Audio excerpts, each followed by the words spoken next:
नमस्कार, मैं हूं शशि रंजन और आपका बहुत बहुत स्वागत है जनता टीवी में। और आप देख रहे हैं हमारे साथ ये खास कार्यक्रम, नाम है थर्मामीटर दिल्ली वाला।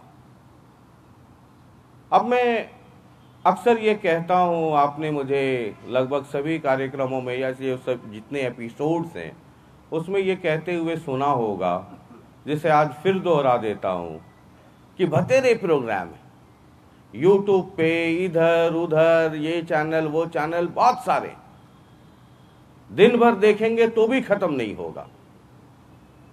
दिल कमजोर हो तो मेरा वाला मत देखिए।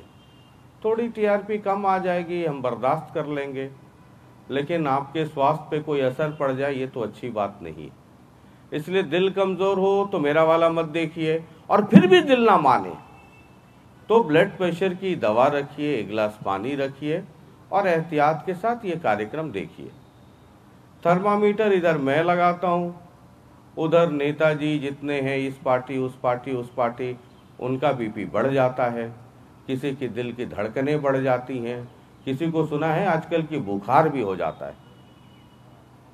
अब ये चेतावनी दे देना जरूरी है। अब एक एक करके सबको थर्मामीटर लगा रहे हैं, पब्लिक में भी जा रहे हैं, जो चुनाव लड़ रहे हैं उनको भी लगा रहे हैं, और उनके साथ साथ कुछ सेनापतियों को भी लगा रहे हैं जो चुनाव नहीं लड़ रहे लेकिन चुनाव में अहम भूमिका अदा कर रहे हैं। अब आज जहां मैं हूं वो हरियाणा का टॉप सीट हो गया है, सबसे ज्यादा इस सीट की चर्चा हो रही है पूरे हरियाणा में। ये हॉटेस्ट है।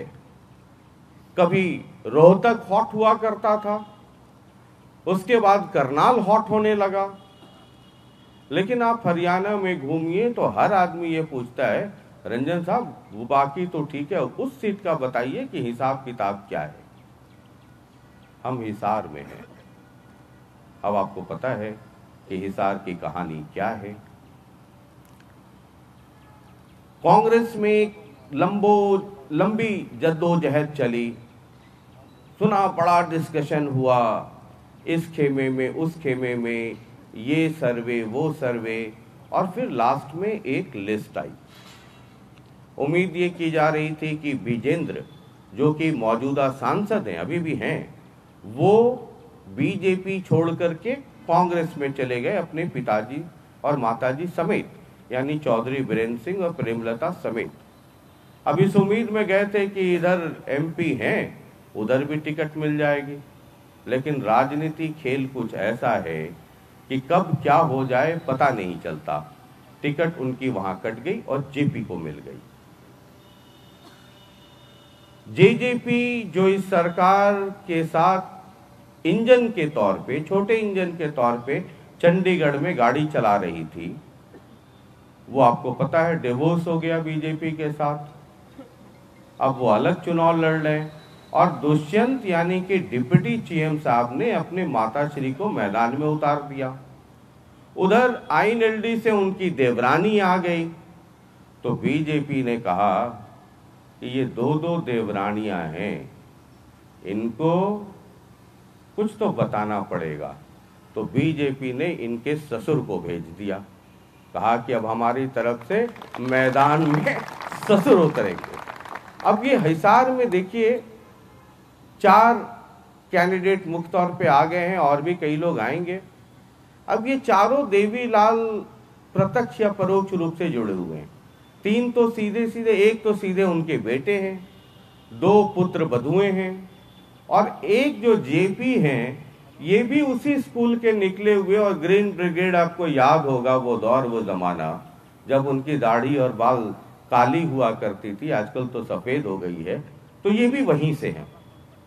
अब ये 4 के 4 सब उसी स्कूल से, उसी परिवार से, और 4 के 4 हिसार के बाहर से आ गए। कोई डबवाली से, कोई सिरसा से, कोई कैथल कलायत से यहां पहुंच गए। अब इतनी भूमिका इसलिए बताई, हालांकि आपको सब पता है, क्योंकि आज हम जिनको थर्मामीटर लगा रहे हैं मतलब वो हिंदी में सुना आपने, चट मंगनी पट बिया, यानी कि उधर इस्तीफा दिया। इस्तीफा भी क्या दिया, आजकल फोन है, मोबाइल फोन आया कि चौधरी साहब करो तैयारी, चलना है ये साल। तो चौधरी साहब को अब इतना टाइम नहीं था कि दिल्ली या दौलताबाद में जाके पार्टी ज्वाइन करते, तुरंत कपड़ा सपड़ा, हालांकि ये तो राउंड द क्लॉक तैयारी रहते हैं, तुरंत सिरसा के ऑफिस में बीजेपी दफ्तर में पहुंचे, वहां पार्टी ज्वाइन की। ये ज्वाइन कर ही रहे थे कि टिकट भी अनाउंस हो गया। तो स्वागत कीजिए चौधरी रणजीत सिंह चौटाला का, बीजेपी कैंडिडेट हैं। बहुत बहुत शुक्रिया, बहुत धन्यवाद। अब आप देखिए, आपको इंट्रोड्यूस करने के लिए 1 घंटा मुझे भूमिका बनानी पड़ी। आपका बहुत बहुत धन्यवाद। जी माइक ले लीजिए सर जी। 1 घंटा भूमिका बनानी पड़ी। बीजेपी के आप कैंडिडेट हो गए, बिल्कुल। पूर्व क्या, अभी तो आप मंत्री है ही, आपका तो इस्तीफा भी अभी लटका ही हुआ है। आप वो लटका हुआ या आपने लटकाया हुआ मैं पूछ लूंगा अभी। और आपकी उम्र, जो बीजेपी वाले कहते थे 70, 72, 75, वो सब आपके लिए सारे नियम कानून टूट गए और आपको कैंडिडेट बना दिया। तो ये पहले से प्लानिंग थी कि चट मंगनी पट ब्याह वाली हो गई, या देखा देखी जैसे होता है ना कॉलेज में? आप भी तो कभी जवान रहे होंगे, हैंडसम होंगे उस वक्त, हैंडसम तो आज भी है आप, तो उस वक्त देखा देखी तो होती है ना कि भाई फलाने जगह है यहाँ।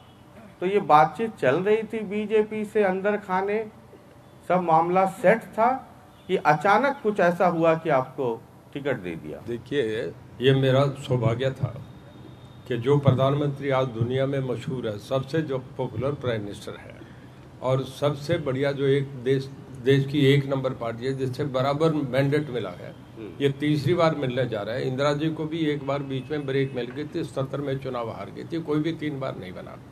अमेरिका में भी प्रेसिडेंट 2 बार बनता है, 8 साल के बाद नहीं बनता, 2 टर्म रहती है, 4-4 साल की।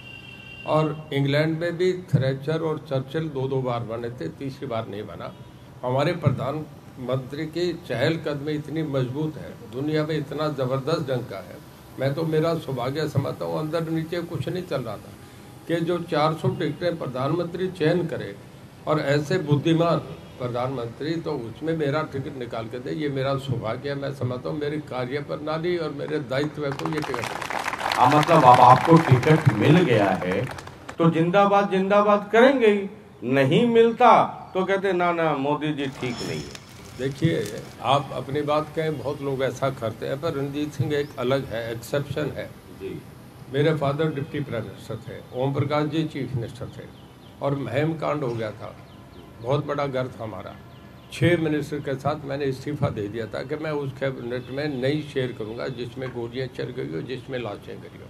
और अगले दिन अरुण नेहरू, अजीत सिंह और आरिफ मोहम्मद ने इस्तीफा दे दिया। राजीव गांधी पहुंच गए थे महम, और वीपी सिंह ने चौ देवलाल को ये कहा कि मौलिकता नैतिकता ये कहती है ओम प्रकाश जी का इस्तीफा ले लो, नहीं तो मैं राष्ट्रपति भवन जाके इस्तीफा।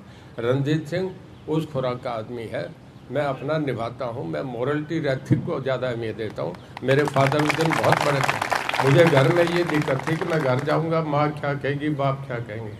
सरकार गिर गई थी 6 मिनिस्टर के साथ, मैं इस्तीफा दे के बाहर खड़ा हो गया। मैं बहुत स्वाभिमानी था, कांग्रेस ने टिकट नहीं दी, मैं उस खिड़की पे थोड़ा ही जा सकता था। मोदी सबसे आगे बढ़ रहे थे, देश में उनका डंका बज रहा था। मैं दुनिया में बता रहा हूँ, पहला आदमी है, यूक्रेन की वार हो रही है, किसी की हिम्मत नहीं, किसी राष्ट्रपति से पुतिन नहीं रुक रहे थे। 3 दिन युद्ध रोक दिया, युद्ध विराम करके 20,000 बच्चे हमारे निकाले, वापस आए, और उसके बाद पाकिस्तान के बच्चों ने तिरंगा लहरा के वापस पाकिस्तान गए। ये आप सिरसा से, आप रानिया से भी हैं, इंडिपेंडेंट एमएलए हैं, अब आप पार्टी में आ गए, आप हिसार आ गए।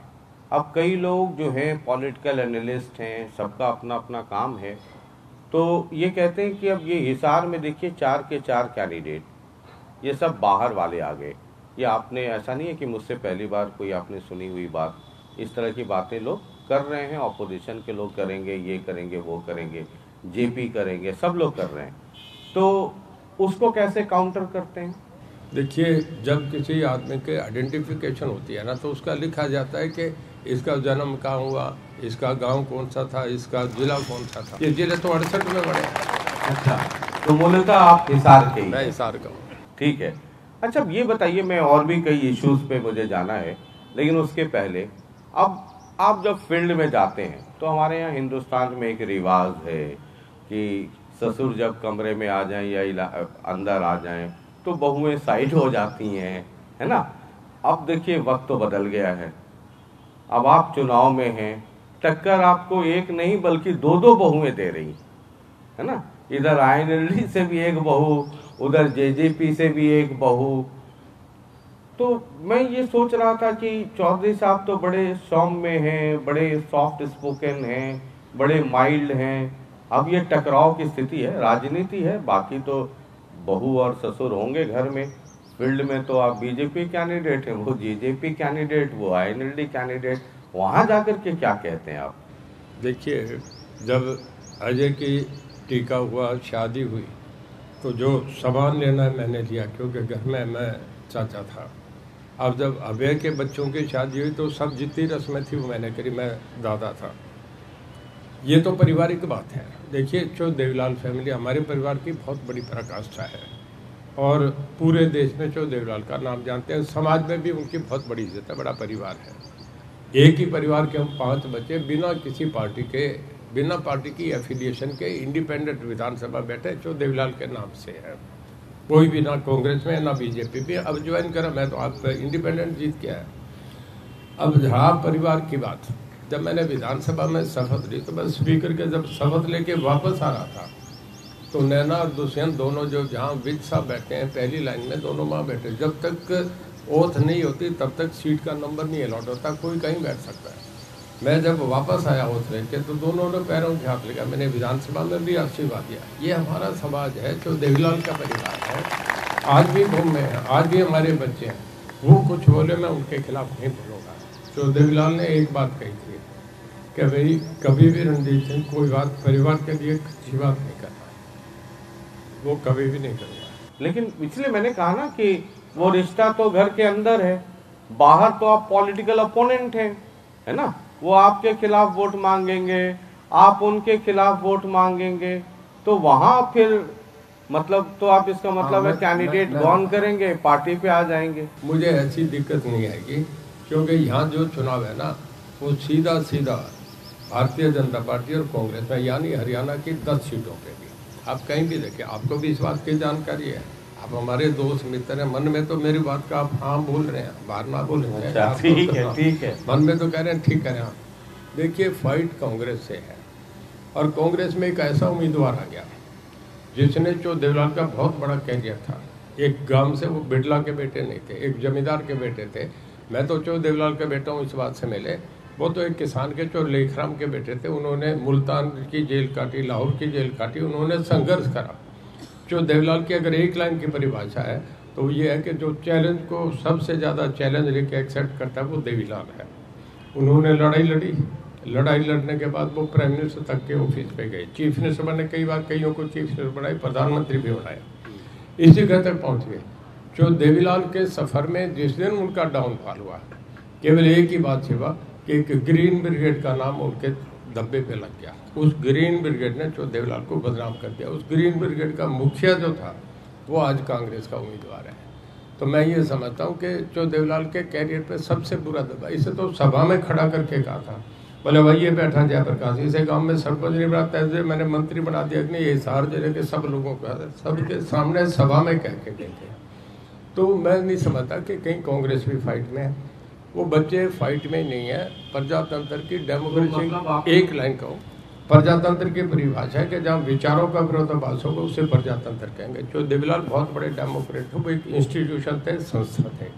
हम लड़ रहे हैं ये चुनाव, तो जहाँ राजनीति में प्रजातंत्र की परिभाषा के जहाँ विचारों का विरोधाभास हो, उसे पर लोग उन्हें वोट डालें, मुझे डालें, परिवार हमारा वही है, हमारा रिश्ते वही रहेंगे, हम बैठेंगे इकट्ठे, वो ये वोटों की नहीं। लेकिन मतलब आपने बड़ा होशियारी से आपने उस सवाल का जवाब दे दिया कि हमारी फाइट तो कांग्रेस से है।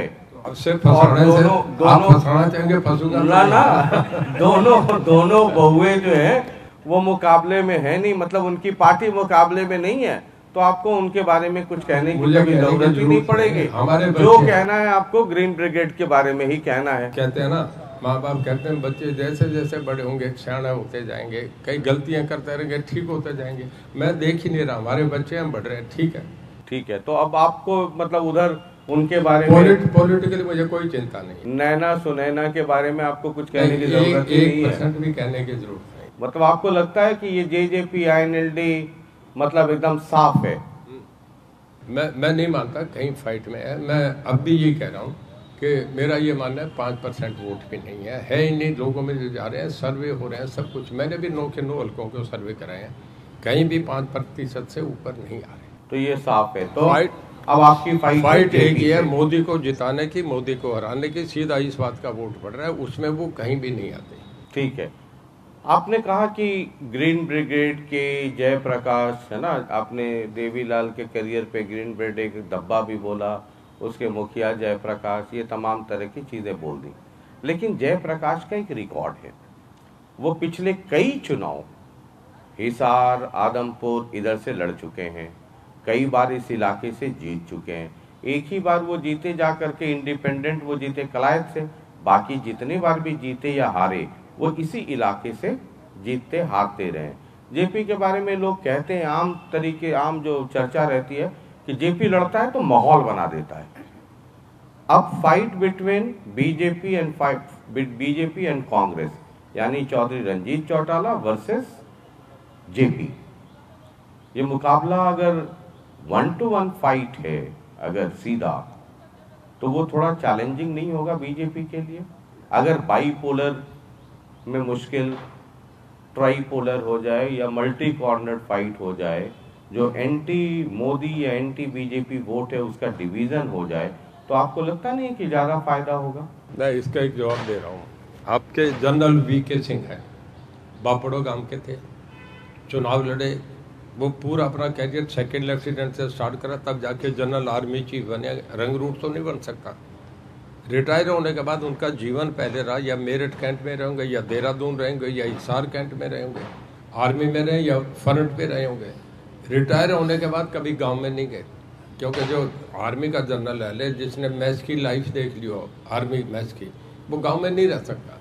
और उन्हें लोकसभा का टिकट गाजियाबाद में दे दिया, 7 लाख से जीते, दोबारा फिर दिया, फिर जीते। सुजान अपना सुखवीर सिंह जोनापुरिया, उसको टिकट दे दी राजस्थान में 2 बार, हमारे सोना से MLA रहे मेरे साथ, वो 2 बार जीत के आगे। बालकनाथ को टिकट दे दी, वो जीत के। देखिए मोदी साहब का इतना ज़बरदस्त डंका बज रहा है दुनिया में। दुनिया की 5 बड़ी अर्थव्यवस्थाएं उनमें एक होगी। दुनिया की जो 4 बड़ी मिलिट्री पावर है उसमें आज हिंदुस्तान एक हो गया। अमेरिका है, रशिया है, हिंदुस्तान है, चाइना है। जब देश का कन्फ्यूशियस एक चाइनीज फिलोसफर थे, वो एक मंच पे कहते हैं, इंटेलेक्चुअल क्लब का एड्रेस था जिसमें प्रोफेसर, डॉक्टर, इंजीनियर, ये सब लोग बैठे थे, लॉयर्स बैठे थे। सब्जेक्ट था कि किसी डेमोक्रेटिक सेटअप में बेस्ट पैरामीटर्स क्या है एक स्टेबल गवर्नमेंट के। वो कहने के मुझे 3 चीज़ चाहिए, people's confidence, best economy and strong army. आज हमारे प्रधानमंत्री पे ये देश का सौभाग्य है कि तीनों चीज़ हमारे पास है। इतना जन समर्थन कभी किसी को नहीं मिला। इतनी बड़ी अर्थव्यवस्था, दुनिया की 5 अर्थव्यवस्था, हम 211 देशों में हम 5 हैं, और इतनी हमारी आर्मी स्ट्रॉन्ग है, हम दुनिया के 4 आर्मी में एक है। ऐसे में हो तो मैं तो उन्हें कन्फ्यूशियस से भी ऊपर सलाम करता हूँ, वो देश के सदा रहेंगे। ठीक है, आप मोदी जी की बात शुरू करें, आप बार बार मोदी जी पे आ रहे हैं, तो चलिए मैं भी आ जाता हूँ। कांग्रेस के लोग या जो इंडिया गठबंधन बना है, वो ये कहते, अभी मैं मोदी जी को सुन रहा था, भाषण दे रहे थे, कह रहे थे 2014 उम्मीद का चुनाव था, उम्मीद की लड़ाई थी। 2019 जो है वो विश्वास का चुनाव था। अब 2024 जो है ये गारंटी का वक्त है। बतौर मुख्यमंत्री, बतौर प्रधानमंत्री जो हमारे अनुभव रहे हैं, कैसे सरकार काम करती है, किस तरीके से काम होता है, मैं इतना समझ गया हूं कि अब मैं जो बोलूंगा वो गारंटी है, ये होके रहेगा। विपक्ष के लोग कहते हैं कि मोदी जी की कौन सी गारंटी पे भरोसा करें। 15 लाख वो कहते हैं, पूछ के आइए शशि जी बीजेपी वालों से, क्या 15 लाख की बात हुई थी कि आ जाएंगे अकाउंट में, वो गारंटी पूरी हुई? ये कहा था कि बेरोजगारी 2 करोड़ नौकरी मिलेगी, क्या वो गारंटी पूरी हुई? ये कहा था कि 2022 तक किसानों की आय दुगनी कर देंगे, क्या वो गारंटी पूरी हुई? करप्शन दूर कर देंगे, काला धन विदेश से सब ले आएंगे, क्या वो गारंटी पूरी हुई? जब वो तमाम गारंटियां पूरी नहीं हुई तो फिर नई गारंटी 2024 में जिसकी आप बात करते हैं, उस गारंटी का भरोसा क्या है? देखिए, गारंटी का भरोसा है जनता का विश्वास। 2 बार उन्हें मैसिव मैंडेट मिला। 1984 में जब इंदिरा जी का असैसिनेशन हो गया था तो एक सिंपैथी वेव थी और उन्हें 401 सीट मिली थी तब। उसके बाद 1984 से लेके अब तक, मतलब 16 साल वोट 14 साल, ये 30 साल के अंदर एनडीए यूपीए की सरकारें बनी, 10 पार्टी की, 8 पार्टी की। जब मिली जुली सरकार बनती है तो वो इतनी स्टेबल और इतनी कंस्ट्रक्टिव नहीं होती जो कोलिशन की गवर्नमेंट होती है। उससे अकेली सिंगल पार्टी हमेशा मजबूत होगी। जर्मनी, फ्रांस में भी 30-30 साल एक कोलिशन पीरियड से निकले, उसके बाद 2 पार्टी सिस्टम आया। हमारे लोगों में ये गारंटी दे दी हिंदुस्तान के 145 करोड़ के लोग देशों में आज प्राइम मिनिस्टर को तीसरी बार वो लोग एक से एक ज़्यादा मैंडेट दे के चुन रहे हैं। इससे ज़्यादा विश्वास, इससे ज़्यादा गारंटी मैं नहीं मान सकता। अब मैं दूसरी बात कहता हूँ, इंडियन लोग कितने समझदार है उस बात का मैं एक आपको बता रहा हूँ। जब 1970 में इमरजेंसी एक्सेसिस के खिलाफ, कांग्रेस के खिलाफ एक विद्रोह हुआ, लोगों ने रिबट करा, कांग्रेस को उठा के फेंका। रिबट होता है कि उठा के समुद्र बाहर फेंक देता है। जब करा तो गार्डियन पेपर ने कमेंट करा था जो इंग्लिश में था कि we salute Indian people who are who are hungry, who are without clothes, they are so much alert about the democracy, we salute them। Hindustan के लोग बहुत डेमोक्रेट हैं, हर बात को समझ के एक एक लाइन को डिस्कस करते हैं। कुलदीप ने ये क्या लिख रहा है, जेडी सेठी क्या रखा है, ये सब बिटवीन द लाइन्स लोग पढ़ते हैं, हमसे ज़्यादा गए हुए आगे। नहीं, तो आपने मेरे इस बात का जवाब नहीं दिया कि जो कांग्रेस आरोप लगा रही है कि जो पहले बीजेपी जिन गारंटियों की या जिन वादों की बात कर रही थी, काला धन आ जाएगा, ये होगा, वो होगा, फिर उसका क्या हुआ? देखिए, हमारा फॉरेन एक्सचेंज बहुत बड़ा है, हमारी अर्थव्यवस्था 5 में 1 बनी है। ये सारा कुछ आने से बना है ना। हमारा फॉरेन एक्सचेंज जो है सारा हमारा बार पड़ा था। एक टाइम आया था चंद्रशेखर जी के वक्त जब हमारा सोना भी गिरवी रखा गया था। आज हमारी अगर हम देखें, मैं हमारी स्टेट में बता रहा हूँ, सोलर का भी उन्होंने कहा कि मैं सब रूफ टॉप सब सोलर लगाऊंगा पूरे देश में। मैं हरियाणा का ही देता हूँ, सबसे नज़दीक में सबसे बेस्ट जो हमारी इस वक्त है सोलर में, हम पूरे देश में 1 नंबर पे आ रहे हैं। सोलर कंजर्वेशन में हमें राष्ट्रपति से इनाम मिला है, मैं खुद प्राइज लेके आया हूँ। देखिए, एक पे हरियाणा जो फास्ट ग्रोइंग स्टेट है, जो मेरा नहीं, नीति आयोग के कमेंट्स है कि फास्ट ग्रोइंग स्टेट में हरियाणा नंबर 2 पे जा रहा है पूरे देश में।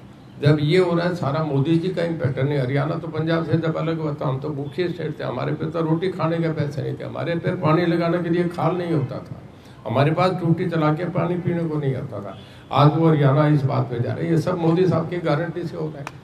मोदी जी को आपने सुना होगा, बीजेपी ये कह रही है कि जो कुछ हुआ अभी तो ट्रेलर है ना, एक और संदर्भ में, करप्शन के भी संदर्भ में कि ट्रेलर है, पूरी फिल्म तो 2024 में चुनाव के बाद देखिएगा जब हम सरकार में आएंगे। कांग्रेस के लोग हमला करते हैं, कहते हैं कि हाँ जी ये ट्रेलर है, सिलेंडर का दाम 450 से 1000 या 1200 1100 क्या हो गया, बेरोजगारी दर बढ़ गई, महंगाई बढ़ गई, सरसों का तेल 80 रुपये से 200 रुपये क्रॉस कर गया, बेचारी, लाचारी, क्राइम, ये सब लगातार बढ़ गया। तो अगर ये ट्रेलर है तो बताइए कि फिल्म कैसी होगी? मैं आपसे एक सवाल पूछूं, अगर एक होटल में आप 2 आदमी रात को रुके हैं किसी 5 स्टार होटल में, तो सुबह सब बिस्तर भी ठीक मिलेगा, पिलोज भी ठीक मिलेंगे, कर्टन भी ठीक मिलेंगे, बाथरूम के टॉवल्स भी कई यूज होंगे, कई खाली पड़े मिलेंगे और रूम साफ मिलेगा। अगर उस कमरे में रात को 30 आदमी रहेंगे तो सुबह ना कर्टन मिलेगा, ना जो सोफों पे सीट है वो मिलेगी, कोई उसको बिछा के करेगा, बाथरूम से कमरे तक पानी आया मिलेगा। 145 करोड़ की आबादी है, पूरा यूरोप 72 करोड़ में है। पूरे यूरोप से हिंदुस्तान की आज बहुत बढ़िया इकोनॉमी है, 145 करोड़ में हम बहुत अच्छा कर रहे हैं। इसको ये से बहुत बड़ी गारंटी है, ऐसे देश को इतने धर्म इतने संपदा है, उसको संभाल के मोदी का मैं एक उदाहरण दे रहा हूँ। शिकागो में गए थे, एनआरआई का एक सम्मेलन था जिसमें मोदी साहब मंच पे थे और उन्होंने एनआरआई ने आपके ट्रंप साहब को बुला लिया। ट्रंप साहब जब अमेरिका के प्रेसिडेंट थे, अमेरिका में यह कन्वेंशन है कि जब प्रेसिडेंट स्टेज पे होता है अमेरिकी राष्ट्रपति, तो हम एनएसजी कमांडो कह देते हैं, आपका क्या कहते हैं आजकल जो सिक्योरिटी देते हैं सीएम को जो घेरा होता है एसपीजी, हमारे एसपीजी होती है, उनके यूरिन होते हैं, वो ये आपके उनके मैरिन होती है, अमेरिकन जो फोर्स है मैरिन होती है, तब मैरिन भी विड्रॉ जाती है, स्टेज पे अकेले प्रेजेंट रहते हैं, ये वहाँ का रिवाज है। और जब मोदी साहब मंच पे थे तो आपने भी देखा ट्रम्प और मोदी साहब दोनों चल रहे, नारे लगते मोदी मोदी मोदी, ये हमारे देश का ये डंका बज रहा है दूर दूर, इससे बड़ी क्या गारंटी हुई है।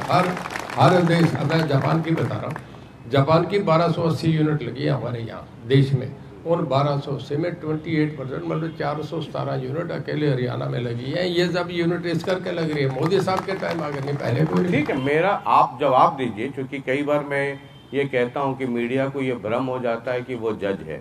हमारा काम तो सिर्फ आईना दिखाना है और महाभारत के संजय वाला रोल है, आंखों देखा हाल बताते रहना। आप सुन, मैं आगे भी उसी का रिप्लाई कर रहा था। जो कांग्रेस के सवाल हैं, जो आरोप लग रहे हैं, जो आपके विरोधी लगा रहे हैं, वो मैं आपसे पूछ रहा हूँ। बाद बाकी ये जनता तय करेगी। जैसे मैंने कहा ट्रेलर, आप ट्रेलर कुछ और कहते हैं, कांग्रेस ट्रेलर कुछ और कहती है, आप फिल्म कुछ और कहते हैं, कांग्रेस कुछ और कहती है। उसी को कंप्लीट कर रहा हूँ।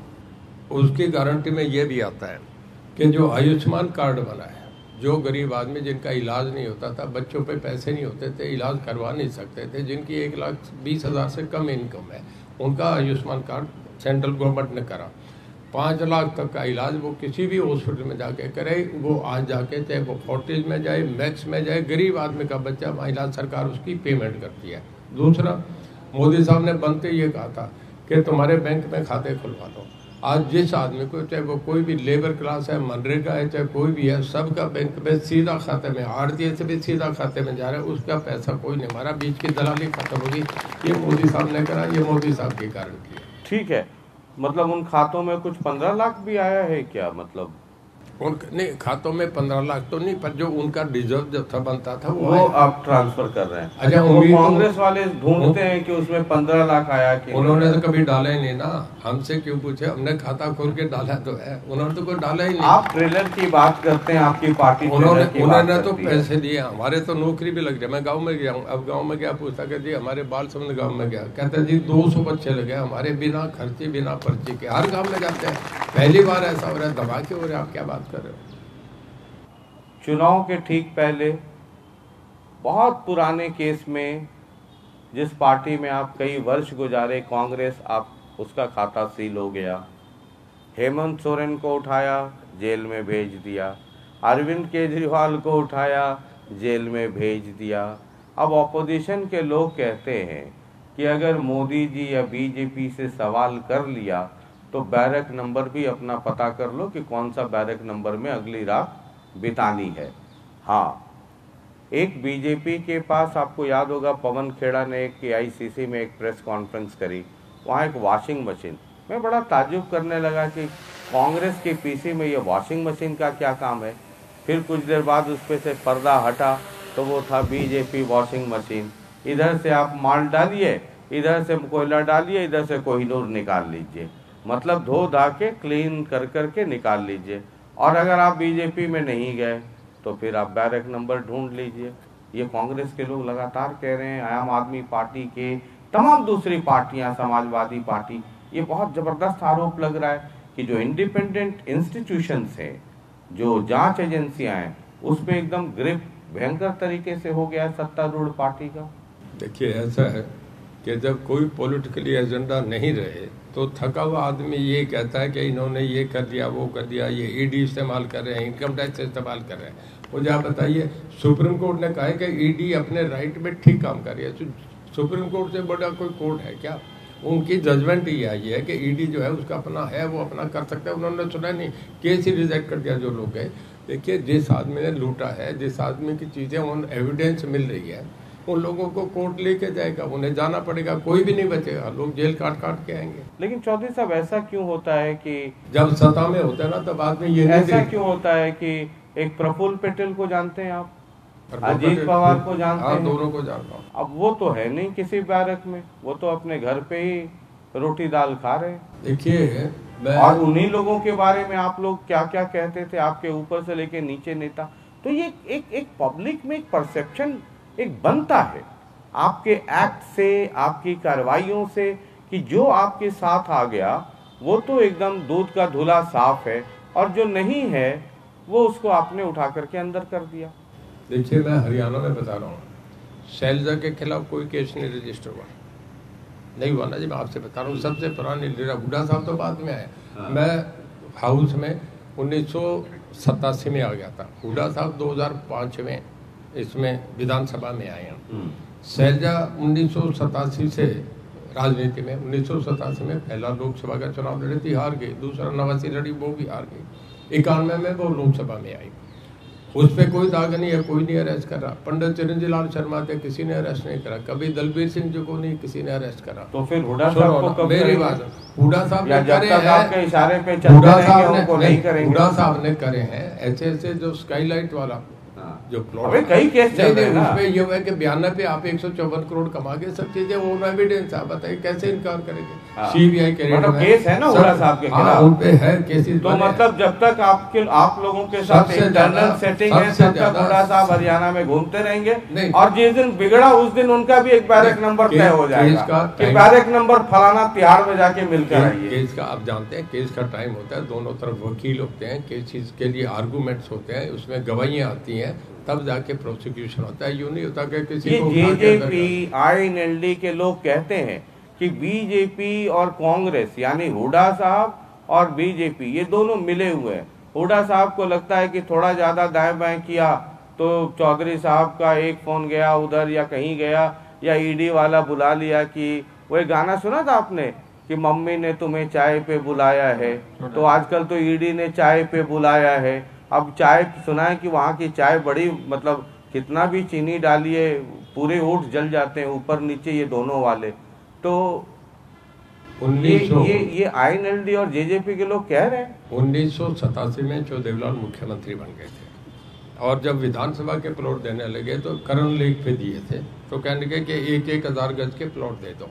सब 90 एमएलए की एप्लीकेशन आ गई। उसमें सुरेंद्र चौ बंसीलाल के बेटे भी थे, उसमें महेंद्र प्रताप भी थे जो कांग्रेस के एमएलए, 3 कांग्रेस के एमएलए थे, 85 हम जनता दल के थे। जब लास्ट बनने लगे, ब्रिगेडियर होशियार सिंह स्पीकर होते थे, कहता मेरी और रंजीत सिंह की 2 एप्लीकेशन लगा दो, 88 को दे दी, 88 को दे दी, उसके बाद बंद कर दिया डिस्कशन कोटा। हुड्डा साहब ने जो इंस्टीट्यूशनल प्लॉट दिया है वो दे ही नहीं सकते। एक एक प्लॉट को जो जिसको दे दिया, जहाँ बन गया ना जी, उसका किराया आता है 70 लाख रुपया महीने का। उसने कोई शादी को दे दिया, किसी को दे दिया। मैं मतलब उसका क्या मार्केट प्राइस है वो मैं नहीं पूछ रहा हूँ। जो आईएनएलडी और जेजेपी या दूसरे लोग आरोप लगाते हैं कि क्या कोई हुड्डा साहब से इंटरनल सेटिंग है, नैना चौटाला तक ये कह रही हैं कि हुड्डा साहब से इंटरनल सेटिंग है बीजेपी की। नहीं, कोई बीजेपी किसी से ऐसी सेटिंग नहीं करती, बहुत साफ छवि की पार्टी है। इस तरीके के आदमियों को दरवाजे तक भी नहीं फटकने देती, ये गलत है। जेजेपी को आपने गठबंधन से ठीक चुनाव के पहले हटा दिया है ना, आप तो इंडिपेंडेंट थे, अब तो आप बीजेपी के हो गए हैं। ये कोई अंडरस्टैंडिंग है बिटवीन बीजेपी एंड जेजेपी कि भाई 4.5 साल हम लोग दोनों ने एक साथ मलाई खाया है, अब आगे भी ये कारवां जारी रहे। तुम बाहर जाओ, हमें भला बुरा कहना, हमें गाली देना, हमें कहना कि सरकार चलानी नहीं आती है, ताकि जो एंटी बीजेपी वोट है उसका डिवीज़न हो और फिर बीजेपी के लिए जीत का रास्ता आसान हो जाए। देखिए, जेजेपी बीजेपी का गठबंधन हुआ था, इसमें कोई दो राय नहीं, सब जगह न्यूज में चला हुआ था, और उसके लिए एक मिनिमम एजेंडा था, जिसकी कभी जिस मिनिमम एजेंडा की कभी कोई मीटिंग हुई नहीं। मीटिंगें तो होती रही है, ऐसा नहीं है। वो कहेंगे ये बाहर थोड़ी बताई जाती है ना, मैं तो जो जनरल रिपोर्टिंग है वो क्या, मैं बहुत लंबे समय साथ रहा हूँ पार्टी के। कई बार ऐसा होता था कि बीजेपी अकेली लेजिस्लेचर पार्टी की मीटिंग होती थी, कई बार ऐसा होता था कि जेजेपी हम इंडिपेंडेंट्स को बुला दिया। मैं लास्ट बात बता रहा हूँ, जब नायब सिंह सैनी बने और बीजेपी की मीटिंग तो हरियाणा निवास है, हम 7 एमएलए थे, हमारी 1 मिनट सुन ले, हमारी मीटिंग हो रही थी एक फ्लैट में, हमें ये आदेश आ रहा था कि अब हम चल के नए नेता का, हमने जाके समर्थन दिया, नए नेता का चुनाव हो गया। वो सब डेवलपमेंट पता बहुत बारी हमारी इकट्ठी मीटिंग हुई है। मैं तो कॉमन मिनिमम प्रोग्राम जब गठबंधन होता है सर, तब मुझे याद है कहा गया था कि एक कॉमन मिनिमम प्रोग्राम होगा, उसके लिए कमेटी बनी, उसकी एक मीटिंग नहीं हुई। नहीं, एजेंडे की मीटिंग होती रही है, पर उसके बाद कई चीज कैबिनेट मीटिंग होती है और एजेंडा होती है, कई बार बिना एजेंडे वो जो चलिए खत्म हो गई ये कहानी। सब चीजें- ये दोस्ती जेजेपी के साथ बरकरार है ना, कि तुम बाहर जाना, मलाई साथ खाया है, अब बाहर जाकर करके मदद करो, ये है अंडरस्टैंडिंग। ऐसी कोई अंडरस्टैंडिंग है, बीजेपी ऐसी अंडरस्टैंडिंग कहीं नहीं करती। और BJP clean, total clean image की पार्टी है। इस करके लोगों ने 3 बार फिर दिया है, अब 3 बार नहीं, चौथी बार भी ये बनेगी, हिंदुस्तान में रिकॉर्ड बनेगा। चलिए, कांग्रेस के लोग कहते हैं हरियाणा में कि बीजेपी 400 पार 400 पार के नारे लगा रही। आजकल वो लोग भी एक नारा लगा रहे हैं हर सभा में, छोटी बड़ी सब में, कि बीजेपी में हालत ये है कि 6 उधार के और फिर भी नारा 400 पार के। 10 सीटें हैं, मूलतः जो कैंडिडेट हैं 10, उनमें से तो 6 इम्पोर्टेड हैं। आप तो एकदम मतलब वो डीडीएलजी देखा है आपने? आप कुछ फिल्में तो कभी कभी देख लेते हैं, थके रहते हैं, दिल वाले दुल्हनिया ले जाएंगे।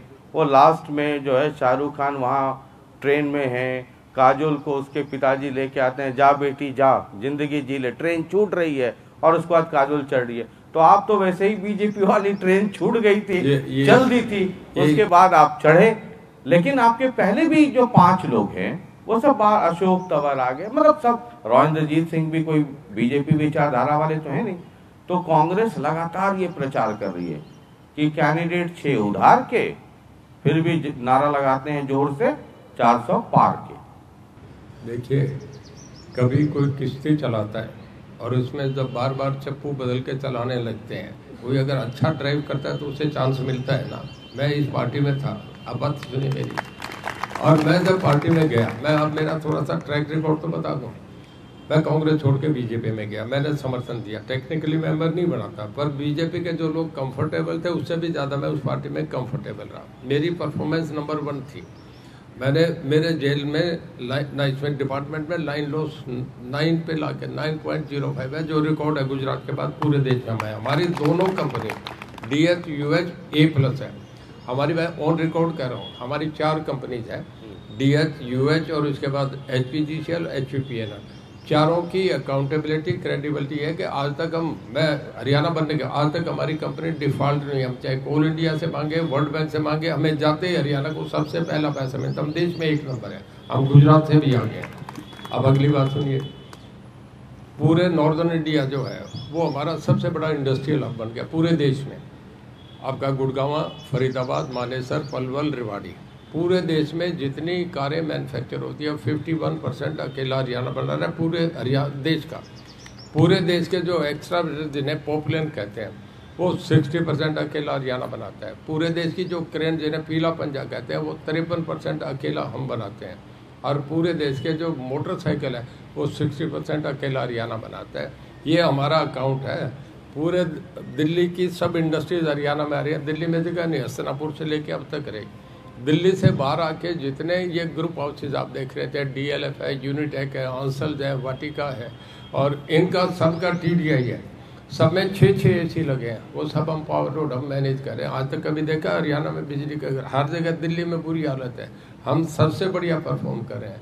इस करके हमें वो सबसे बढ़िया दे रहे हैं कि अच्छा जो काम करता है मोदी साहब उसको बढ़ाते हैं। कोई भी जो बढ़िया काम करता है उसको आगे बढ़ाते हैं। मैंने काम करा, मेरी कार्यप्रणाली बढ़िया थी, मेरा दायित्व बढ़िया था। मैं उस पार्टी में देखिए, मैं भारत का नागरिक हूँ। किसी भी पार्टी में कोई आदमी रह सकता है। हमें तो नेता देखना है, नेतृत्व देखना है कि कौन बढ़िया कर रहा है। अमेरिका में ये देखते हैं कि बाइडेन बढ़िया है कि ट्रंप बढ़िया, उसी पे वोट पड़ते हैं। हमारा इससे बढ़िया कोई नेता है नहीं। राहुल गांधी को देखो। मैं आपसे एक सवाल करता हूँ, देखिए गाजा में क्या हो रहा है, यूक्रेन में क्या हो रहा है। जब देखते हैं तो इंसानियत मरती है ना। ये संभावना का, ये यहाँ फीलिंग इमोशंस का देश है। एक निर्भया कांड हो गया था, कॉन्वेंट स्कूल की बच्चियों ने वो मोमबत्ती जला के सड़कों पे आ गई थी, पूरा इंडिया गेट भरा रहता था और लोग ऐसे इमोशन हो गए थे। उसने कांग्रेस को नाश कर दिया, कांग्रेस को ख़त्म कर दिया। उसी आंदोलन से मोदी साहब निकल के, उसी आंदोलन से अन्ना हजारे उनके कुकर्मों से निकल के आई। आज आप देखिए यूक्रेन में 5-5 हज़ार बच्चे मारे जाए, कोई बोल नहीं रहा। ये हिंदुस्तान है। यहाँ जब इस तरीके की, अब आप देखिए एक तरफ चाइना है, एक तरफ पाकिस्तान है। कंपैरिजन करिए कि उस कभी जो दूसरे देशों में वार छिड़ रहा है, कभी नॉर्थ कोरिया वाला कुछ बोलता है, आज अगर राहुल गांधी देश के कमान और इधर मोदी साहब के हाथ में कमान हो तो देश किसको कमान देना चाहेगा? राहुल गांधी इस देश को संभाल लेगा क्या? आप मोदी जी की इतनी चर्चा कर रहे हैं और मोदी जी कह रहे हैं इस बार 400 पार। कांग्रेस वाले कह रहे हैं कि अभी भूपेंद्र सिंह हुड्डा भी कह रहे थे कि साउथ तो साफ और नॉर्थ हो जाएगा हाफ, फिर 272 पहुंचना 200 पहुंचना मुश्किल हो जाएगा। आप 400 की बात कर रहे हैं, क्योंकि पिछले चुनाव में अगर आप नॉर्थ इंडिया में देखें, हरियाणा देखें, हिमाचल देखें, राजस्थान देखें, मध्य प्रदेश देखें, तो मैक्सिमम पे है 10 की 10 सीटें यहाँ, 25 वहाँ, मतलब एकदम सैचुरेशन था। अब 10 की 11 तो होंगे नहीं यहाँ पर, तो अब इसके ऊपर कहाँ जाएंगे? वो उनका भाषण लगातार चलता है, कागज कलम पे आंकड़े आते हैं कि 400 पार कहाँ, यहाँ तो मतलब 172 272 छोड़िए 172 पे मुश्किल आ रही है। मैं आपके जवाब दे रहा हूँ।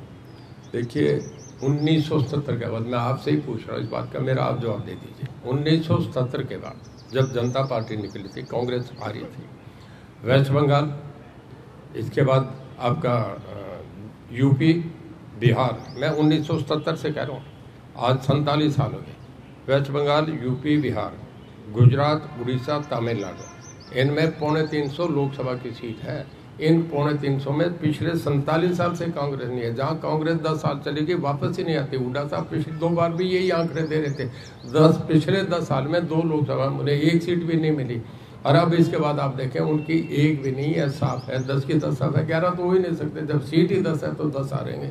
पर वो ये देख ले, बाकी स्टेटों का गिन ले, किसी बड़े बेंच पे चढ़ के गिन ले, 400 से भी ऊपर है, समुद्र से आगे उन्हें नजर नहीं आता। चलिए आखिरी दौर में हम हैं। अब यहाँ चौधरी साहब कई कैंडिडेट हैं, लोकतंत्र है और सबको चुनाव लड़ने का अधिकार है, और यही लोकतंत्र की खूबसूरती। अगर चौधरी रणजीत सिंह जी को कैंडिडेट के तौर पे, बीजेपी कैंडिडेट के तौर पे अगर चुनना हो, आज मतदान की तारीख हो और ईवीएम कुछ देर में उसका एक बटन दबाना हो, तो एक वोटर अपने मन में क्या सोच के जाए? क्यों चौधरी रणजीत सिंह चौटाला जो बीजेपी के कैंडिडेट हैं उनको वोट दिया जाए? क्यों नहीं जेपी को यानी कांग्रेस को दिया जाए? क्यों नहीं नैना जी को, जिनके पीछे दुष्यंत चौटाला की भी ताकत होगी, यंग हैं, डायनेमिक हैं, 35 साल उम्र है, तो जेजेपी को दी जाए? क्यों नहीं आईएनएलडी को दे दी जाए, जो कहती है कि किसानों की पार्टी है, किसानों और कमेरों की आवाज़ उठाती है? ये सब के सब लोग होंगे और एक वोटर के पास ये सारे विकल्प होंगे, तो फिर उसके मन में ये सवाल आएगा कि इनमें से बेहतर कौन है। और ये सवाल मेरा हर कैंडिडेट से, फिर आपको ही वोट क्यों पड़े? अब मैं आपके सवाल का जवाब देता हूँ। जब वोटर वोट डालने जाता है ना, तो पहले तो वो ये देखता है कि स्टेबिलिटी के वोट थे, सरकार कौन बनाएगा।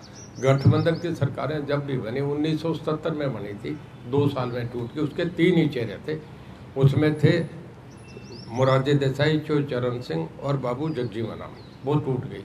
फिर दूसरी बार बनी 89 में, जिसमें देवीलाल, वीपी सिंह, चंद्रशेखर थे, वो 18 महीने में टूट गई। मोदी साहब की सरकार जब सिंगल पार्टी की बनी, बराबर 10 साल गई है और 15 साल में फिर बनने जा रही है।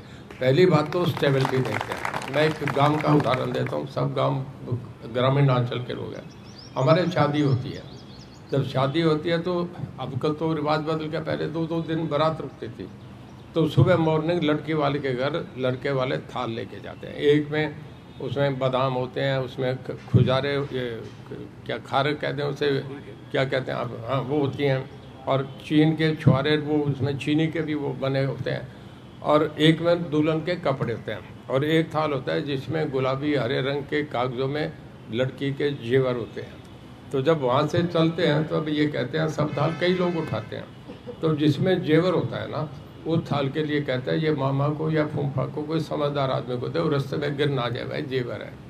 तो जब लोग इतनी बड़ी एक्सरसाइज में देश किसी को देंगे तो थाल की तरह उठा के देंगे कि वो गिर ना जाए। देखिए कंप्लीट करने दें।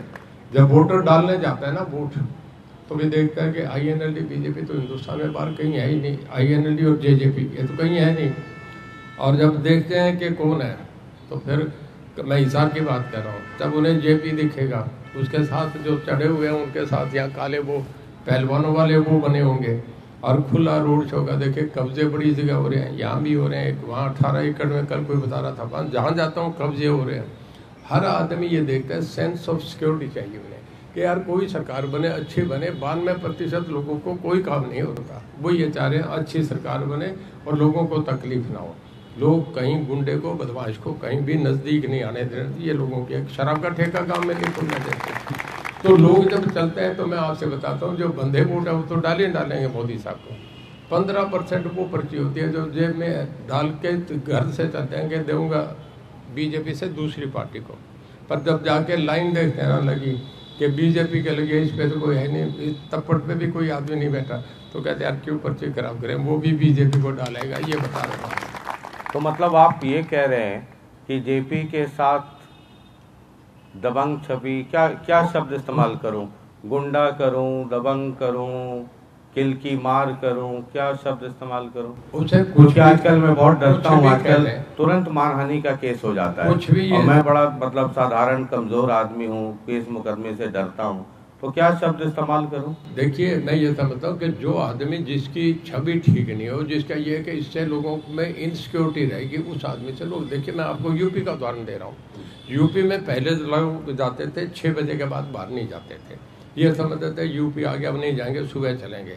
और अब अगर यूपी आप जाते हैं योगी आदित्यनाथ के आने के बाद, तो रात को कोई पीसीआर पुलिस के मिलेगी, आप पूरी रात यूपी में चलते हैं, कोई नहीं छेड़ेगा। गुजरात में चले जाए, लड़कियां जेवर, मतलब आप कह रहे हैं कि हिसार में शाम चलने के बाद चलना है तो जेपी जी को दूर रखिए, यही कह रहे हैं ना? मतलब मैं मोटी भाषा में समझना चाह रहा हूँ, जो आप इशारों में कहना चाह रहे हैं वो, चूंकि मैं एवरेज इंटेलिजेंस वाला आदमी हूं, तो मैं ठीक से समझ लूं। मैं इसके कह रहा हूँ, मुझे जो सबसे ज़्यादा वोट मिला, मुझे सबसे ज़्यादा मेरी एक्सेप्टेंस जो शहर में हुई, इस बात की हुई कि यार बेहद बढ़िया आदमी है, शरीफ आदमी है, ठीक छवि है, इसी से मुझे शहर में लोगों ने अपना लिया। और उनकी दिक्कत उनकी छवि है, उनकी जो बैकग्राउंड, ये मैंने बताया ना, ग्रीन ब्रिगेड का इतना हुआ जब एक बार कैबिनेट मीटिंग में ये कहा कि चौदेवलाल जी इसको आप हटा दो, सरकार की छवि पे आ, ये पूरी कैबिनेट में चर्चा हुआ ग्रीन ब्रिगेड का। इस करके मैं कहता हूँ वो एक बड़ा एक बददुआ, एक दब्बा था चौदेवलाल के लिए। बहुत बहुत शुक्रिया। ये कहते हैं ना कि वो रंजीत चौधरी साहब जो हैं, चौधरी रंजीत सिंह जी, लास्ट में एक लाइन वो जो अपनी वाली है वो कह गए, क्या कि ये चौधरी रंजीत सिंह और जेपी इनका चुनाव नहीं है, ये चुनाव है नरेंद्र मोदी वर्सेस राहुल गांधी। आप समझ रहे हैं ना? इस एक लाइन के पीछे का मतलब और उस मतलब के पीछे का खेल, वो जेपी भी चाहते हैं कि ये चुनाव कैंडिडेट के बीच हो जाए, लेकिन रंजीत जी हैं, चौधरी साहब, ये भी कम खिलाड़ी नहीं है। कह रहे हैं कि ना जी, आपस में काहे को कुश्ती करना है, ये दिल्ली वाले कुश्ती कर लें, हम पीछे से भाला भूला लेकर के खड़ा रहेंगे कि हम तो देखो मोदी जी के लिए भाला लेके खड़ा है, तुम राहुल गांधी के लिए तलवार लेके खड़े रहो, बाद बाकी ये ऊपर वाले निपट लेंगे। अब चुनाव में इसका बड़ा मतलब है। हम तो सिर्फ थर्मामीटर लगाते हैं, टेम्परेचर आप लोड करते हैं, बाद बाकी 4 जून को अपना तो मिठाई खाने से मतलब है। जिसके घर मिठाई बट रही होगी, लड्डू बट रहा होगा, वहीं चलेंगे। लगातार देखते रहिए जनता टीवी। बहुत बहुत शुक्रिया, और ये थर्मामीटर का दौर लगातार जारी है। बहुत बहुत शुक्रिया, नमस्कार।